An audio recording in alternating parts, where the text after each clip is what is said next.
তুমি এখন কেন এসব বলছো? তুমি তো বাইরে আমাকে বললে যে তুমি আমার পাশে থাকবে, তাহলে কেন এরকম? শ্যামা, আমি তোমার পাশে আছি, সে তুমি ঠিক হও বা ভুল। তাহলে এবারও থাকো না। তোমার শ্যামা কোনোদিনও হারেনি, আর এবারেও হারবে না।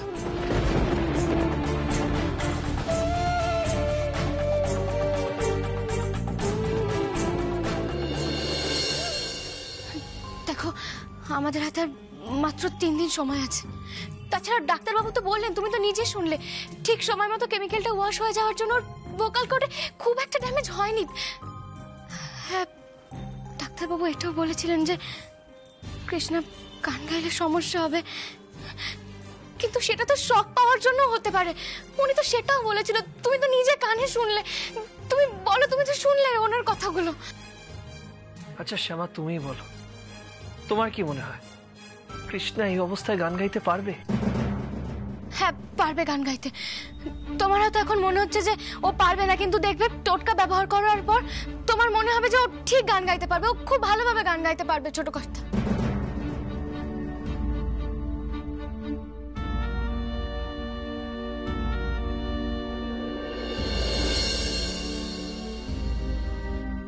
টোটকা?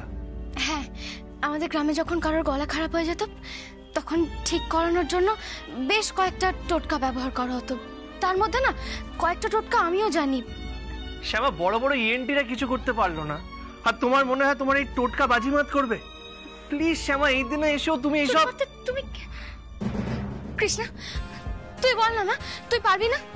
বল না, তুই গাইতে পারবি তো? শ্যামা প্লিজ, এইভাবে কৃষ্ণাকে জোর করো না। 1 বছর যদি কৃষ্ণা গান না গাইতে পারে, ওর জীবন নষ্ট হয়ে যাবে না? পরের বছর ভালো করে আবার নয় পার্টিসিপেট করবে। না ছোট কথা, পরের বছর না, আমার মেয়ে এবছরই গান গাইবে।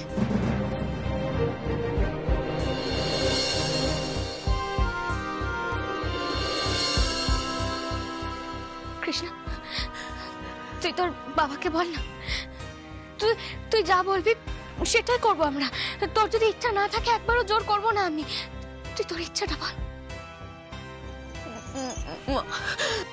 কৃষ্ণা প্লিজ, তুই কোনো কথা বলবি না। তোর এখন ভয়েস রেস্ট, একটাও কথা বলবি না তুই। কৃষ্ণা, একদম চিন্তা করবি না, তোর মা আছে তো তোর পাশে। দেখবি ওই টোটকাটা ব্যবহার করলে তোর গলা একদম ঠিক হয়ে যাবে। তুই আবার আগের মতো গান গাইতে পারবি, কথা বলতে পারবি। কেমন? কিচ্ছু হবে না তোর, চিন্তা করিস না। শ্যামা প্লিজ, আমি বললাম তো এইসব টোটকা ইউজলেস। ছোট কথা, যেদিন আমি কেউ ছিলাম না, সেদিন তো তুমি আমাকে ভরসা করেছিলে, বলো? সেদিন হঠাৎ করে আমাদের বিয়ে হয়ে গিয়েছিল, সেদিনও তুমি বাড়ির প্রত্যেকটা মানুষের বিরুদ্ধে গিয়ে আমার পাশে দাঁড়িয়েছিলে, আমাকে ভরসা করেছিলে।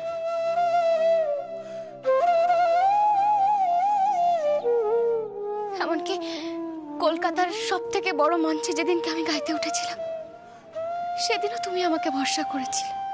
তাহলে আজ তুমি তোমার শ্যামাকে এইটুকু ভরসা করতে পারছো না?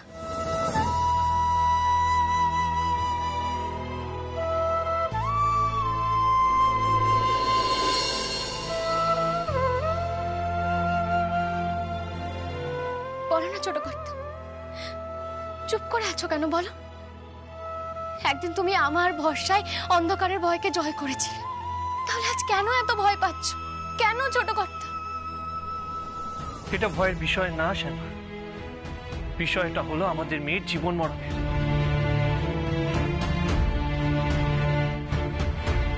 তার মানে কি তুমি এটা বলতে চাইছো যে আমাদের মেয়ের জীবন মরণ নিয়ে আমার কোনো চিন্তা নেই, শুধু তোমার একার চিন্তা?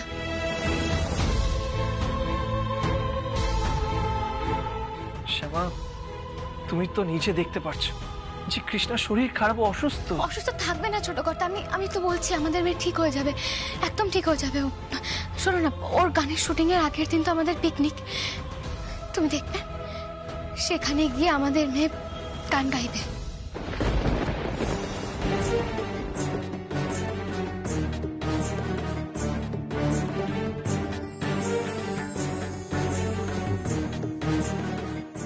শ্যামা, আমি আমি তো রয়েছি ছোট কর্তা, আমি নিজে আমার কৃষ্ণাকে প্র্যাকটিস করাবো। হ্যাঁ, চিন্তা করবি না একদম। তোর 7 সুরকে আমি আবার তোর গলায় ফিরিয়ে দেব।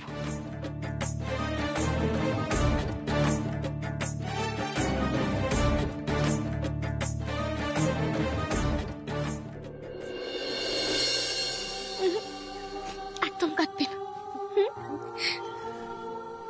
আমি একটু কৃষ্ণের পুজো করে আসি। হ্যাঁ, তোর কৃষ্ণাঞ্জির পুজো করতে যাব। সব ঠিক করে দেবেন, দেখি শুনি তোর গলা ঠিক করে দেবে।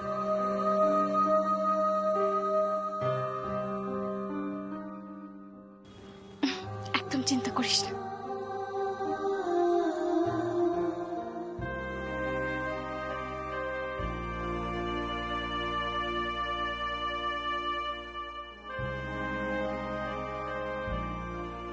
তুমি অন্তত আমাকে ভুল বোঝো না।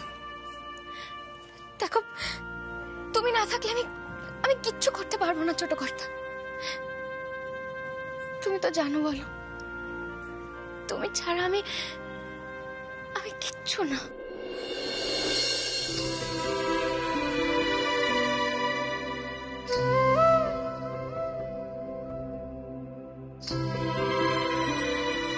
দেখো, আমরা দুজন একসঙ্গে থাকলে তবে তো আমাদের মেয়েকে আমরা সঠিক পথে চালনা করতে পারবো।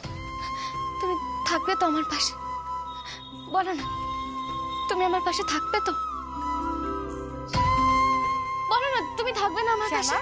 পুজোর সব আয়োজন হয়ে গেছে। ও ছোট দিদি, কি জ্বালায় পড়েছি গো। তুমি তো মৌনব্রত নিয়েছো, আর তোমার দাদানের তো বকবকানি বেরিয়ে যাচ্ছে। সে তো তোমার গান না শুনে ছাড়বে না। কি করি বলো তো, এখন কে গান গাইবে? ওসামা, হ্যাঁ রে, শোন না, তুই একটা গান গেয়ে দে। সকাল থেকে আমার মাথা খেয়ে ফেললো লোকটা। গান গাইবি তো? বল, পুজো করতে গিয়ে গাইবো মা।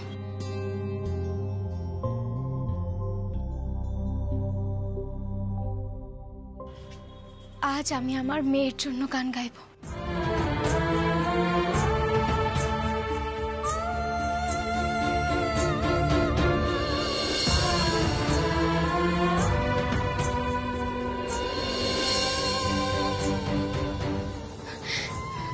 কৃষ্ণা, শোন না মা, আমি পুজো করে তারপর তুই আর আমি একসঙ্গে আজকে রেওয়াজ করব, কেমন?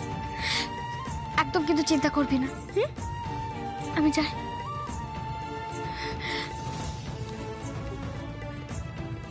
মা, আমি আসছি। এদিকে আয়, এদিকে আয়। কি হলো কি? মুখটা আমার হাঁড়ি করে রেখেছিস কেন বলতো? কি হয়েছে? মা দেখলে তো শ্যামা কি বলে যাচ্ছে। দেখলাম তো এখনো বলে যাচ্ছে যে চায় যে কৃষ্ণা এইবার সঙ্গীতের মহাযুদ্ধতে পার্টিসিপেট করুক। মানে না, আমার মনে হয় শ্যামার মাথা খারাপ হয়ে গেছে। আচ্ছা ঠিক আছে, অত রাগারাগি। দেখলে তো? হ্যাঁ, এই যে দিদি ভাই, বোঝো কাণ্ড। হ্যাঁ, দেখলি ছোট দিদি, 18টা বছর পর দুজনের দেখা হয়েছে, এখন নাকি গান নিয়ে দুজনে মারামারি চুলোচুলি করবে। হ্যাঁ, ও বড় বৌমা, এসব হবে নাকি বাড়িতে? কৃষ্ণা, আমি বলি কি, তুই বরং তোর মাকে বল যে তুই গান গাইতে পারবি না। হ্যাঁ, এই তো ঠিক বলেছে বড় বৌমা। বলছি কি, তুই বরং বলে দে যে গান গাইবি না বলিস না, তাতে আবার তোর মা রেগে যাবে। তুই বল যে আমার গলাটা তো এখন ঠিক তৈরি নয়, আমি পরে গাইবো। বলে দে। আমি মাঝে আমার গান গাওয়া নিয়ে স্বপ্ন দেখছে। আচ্ছা ঠিক আছে, বুঝেছি। সে স্বপ্ন কি তোর মা একা দেখছে নাকি? হ্যাঁ, স্বপ্ন আমিও দেখি। এই দেখ না, আমার 3 কাল গিয়ে 1 কালে ঠেকেছে। আমিও স্বপ্ন দেখি। সব স্বপ্ন কি আর তোকে বলা যাবে নাকি? তবে একটা স্বপ্ন আমি তোকে বলতে পারি, সে হলো যে আমি দেখি আমার কৃষ্ণকলির মতো আমার ছোট দিদিও স্বনামধন্য গায়িকা হয়েছে। হ্যাঁ রে, মরার আগে এইটুকু দেখে যেতে পারবো না? আমি চাই দেখে যেতে। আমি আচ্ছা ঠিক আছে। কৃষ্ণা একদম কথা বলবি না। দেখ মন খারাপ করিস না, তোর গলা ঠিক হয়ে যাবে। আর এই বছর গান গাইতে না পারলে কি হবে, তুই পরের বছর গান গাইবি। ও বড় বৌমা, বলছি পরের বারে যা হবে তা হবে, কিন্তু এখন যেটা হবে অশান্তি হবে। রে দিদি ভাই, তোর বাবা মাকে চিনিস না? তোর বাবা যা রাগী না, সারা জীবন জ্বালিয়েছে এই রেগে রেগে। এখন এই অশান্তি করবে, যাই গিয়ে সামলে আসে। ওই দেখো, কাঁদছিস কেন মা? হ্যাঁ, কাঁদিস না। কাঁদলে যে শরীরটা দুর্বল হয়ে যায়, তখন গলাটাও তো ক্ষতি হবে। মন ভালো থাকলে গলাও ভালো হয়ে যাবে। কেমন? কাঁদবে না একদম। যাই গিয়ে দেখি, আবার বাপকে সামলাই এবার। কৃষ্ণা একদম কাঁদবি না। দেখ তোর বাবা মা দুজনই তো তোর ভালো চায়, তুই একদম চিন্তা করবি না, দেখবি সব ঠিক হয়ে যাবে। এই তো লক্ষ্মী মেয়ে। আমি যাই গিয়ে দেখি আবার ওদিকটা। সাবধানে থাকিস।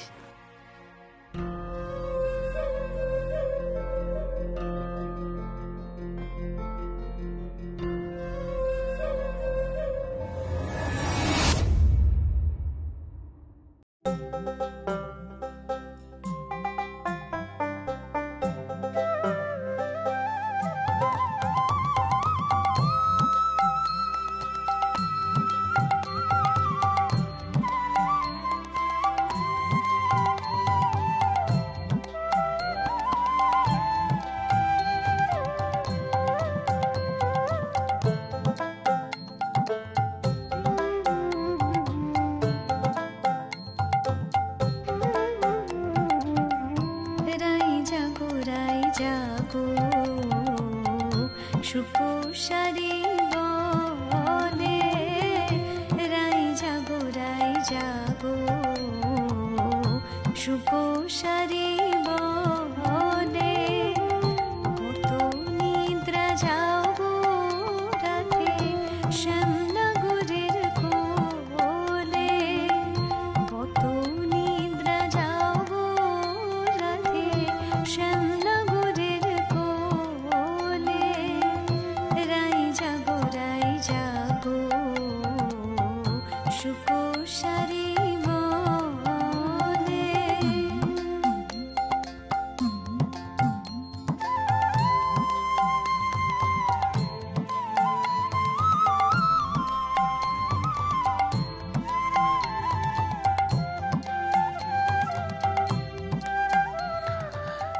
নিখিল অরুণ সব কোথায়?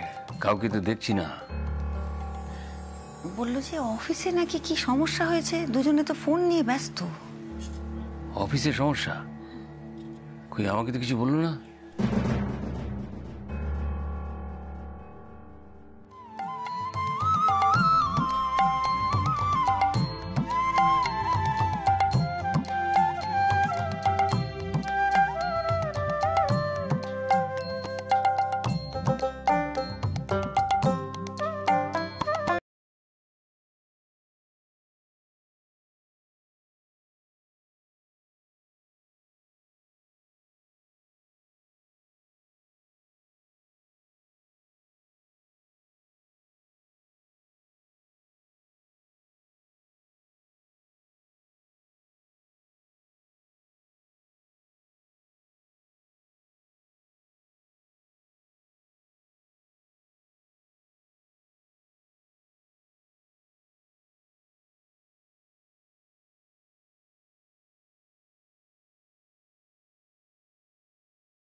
জাগো রাই জাগো সুকোষারে বলে রাই জাগো সুকোষারে বলে।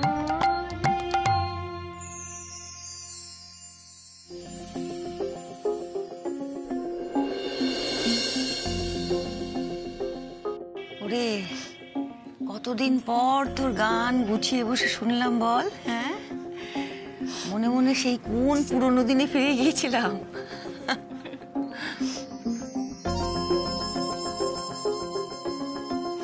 দেখো মা, এত বছর পরে শ্যামার গলাটা একেবারে একরকম আছে। কি করে গো শ্যামা?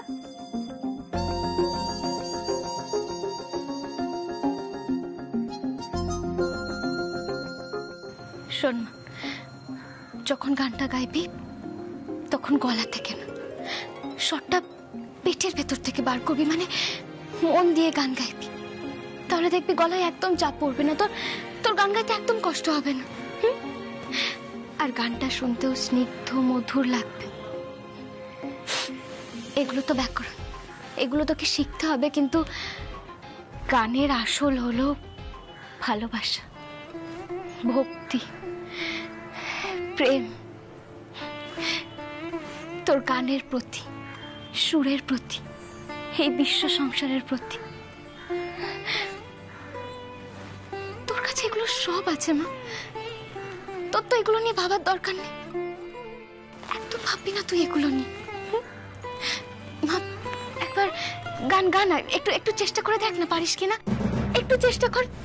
পারবি, দেখ তুই পারবি। কি হচ্ছে কি? হ্যাঁ, কেন এত জেদ করছিস বলতো? দেখছিস না কত কষ্ট হচ্ছে ওর। দেখ, তুই এভাবে জেদ করলে ও যদি জোর করে গান গাওয়ার চেষ্টা করে, ওর যদি কষ্ট হয় তোর ভালো লাগবে? মা, তুমি যেতে দে, যেতে দে। তুমি দেখো না ও পারবে। তুমি আমার উপর একটু ভরসা রাখো মা। কৃষ্ণা, মা তুই একবার গান গিয়ে শোনা তো তোর ঠাম্মিকে। গা তো অত ভালো গাইতে হবে না, তুই যেমন পারিস তেমন গা, ভালো হোক খারাপ হোক আমরা শুনবো। গানা মা, গানা মা। তুই কৃষ্ণের সামনে বসে আছিস আর কৃষ্ণের নাম করবি না, এমনটা তো কোনোদিনও হয়নি। গানা মা, আমার উপর একটু ভরসা। আমি বলছি তোকে, তোর যদি নিজের মনে জোর থাকে, তো তোর যদি নিজের প্রতি আত্মবিশ্বাস থাকে, তাহলে তোকে কেউ হারাতে পারবে না, কোনোদিন হারাতে পারবে না। নে মা, এবার তুই একটু মন দে তো গানে, একটু মন দিয়ে চোখ বন্ধ করে একটু চেষ্টা কর। তুই দেখবি কৃষ্ণের সামনে গান গাইলে কৃষ্ণজি তো সব কষ্ট নিয়ে নেবেন মা। একটু চেষ্টা কর।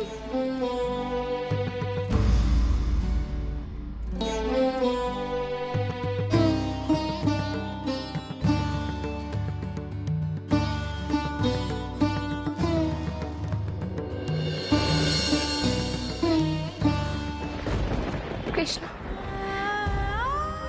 যেদিন থেকে আমার মেয়েটার জ্ঞান হয়েছে, ও শুধু তোমার পুজো করেছে ঠাকুর। শুধুমাত্র তোমার হয়ে তোমার গান গেয়েছে। আর আজ তুমি ওর কাছ থেকে সেই সুরটাই কেড়ে নিলে। তোমার একটু কষ্ট হলো না? আজ আমার মেয়েটা কথা বলতে পারছে। তুমি এটা সহ্য করতে পারছো ঠাকুর? কি করে? আমার মেয়েটার জন্য তোমার একটু কষ্ট হচ্ছে না? তোমার মনে হচ্ছে না যে ওর গলায় ওর ভালোবাসা, ওর সুরটা ফিরিয়ে দেওয়া উচিত?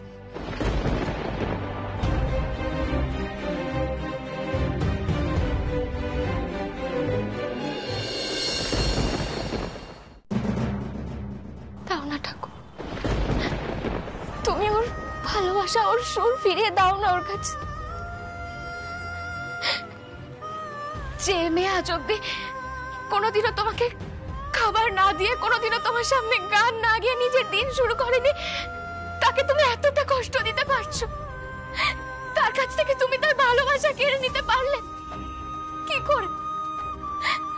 কই, তুমি তো এর আগে কোনোদিনও এতটা নিষ্ঠুর ছিলে না।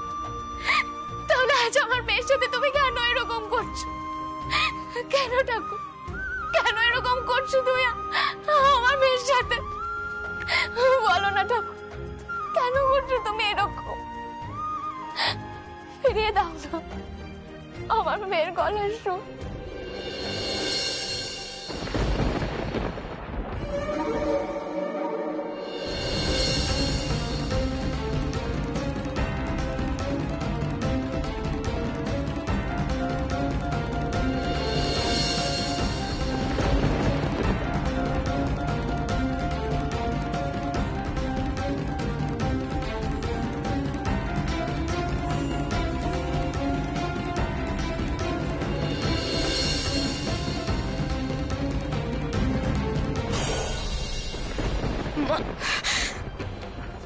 মা,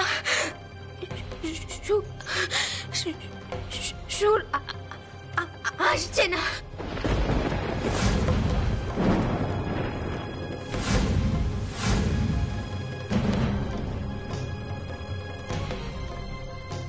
আসছে না মা, কষ্ট হচ্ছে না? কষ্ট হচ্ছে না? গাইতে হবে না তোকে, গাইতে হবে না, গাইতে হবে না তোকে।